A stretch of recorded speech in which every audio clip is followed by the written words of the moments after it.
পেঁপে মাখার জন্য এই পেঁপেটা নিয়েছি, বড় দেখে একদম রসালো, আর একটু তেঁতুল, এইটা দিয়ে ছিলবো, এটাকে এখানে রেখে দিলাম। আর এই যে লবণ, আর এখানে হচ্ছে 5-5টা জলজিরা, একটা তো খাওয়া হয়ে গেছে, আপাতত 4-5টা জলজিরা, এতগুলো কাঁচা লঙ্কা দেবো, দিয়ে মাখা হবে।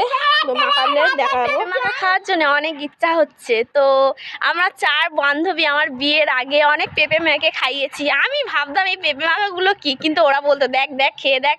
তো সত্যি তোদেরকে আমি অনেক মিস করছি, কিন্তু কি করবো, তোরা তো নেই। এখানে এসে আমার একা একা বড্ড ফিল হয়। তো আমাদের পাশে কিছু চ্যাংড়া পলা ছিল, তাদেরকে নিয়ে এসে আমি পেঁপে মাখা স্টার্ট করলাম। তো ভিডিওটা দেখ, তো ভালো লাগলে অবশ্যই বলবি তো কেমন লেগেছে। তো পেঁপেটাকে নিয়ে ঢং করতে শুরু করলাম। ঢং করার পর পেঁপেটাকে নিয়ে কাটতে বসলাম। তো কাটার সময় পেঁপেটা একটু বড় সাইজ হয়ে গেছিলো, একটু ছোট হলে ভালো হতো। তো যাই হোক, কেটে ফেলেছি, কি আর করা যাবে। পেঁপেটাকে ভালোভাবে ধুয়ে আমি, চন্দ্রা, সুজন 3জন মাখাতে বসে পড়লাম।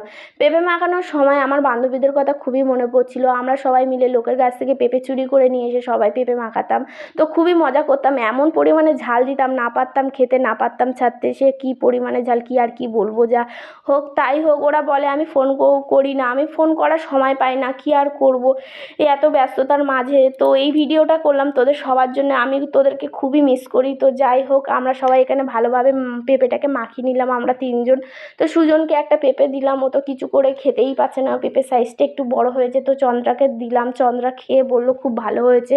তো এই পেঁপে মাখার ভিডিওটি যদি ভালো লেগে থাকে, তো তোমাদের সবার বন্ধু মিলে এইভাবে পেঁপে মাখিয়ে খেয়ে দেখতে পারো, তো কেমন লাগে। সত্যি সময়টাও পেরিয়ে যায় সবাই বন্ধুদের সাথে, খুব আনন্দ ও মজা হয়। আমাদের এখানে খুবই মজা হয়েছে।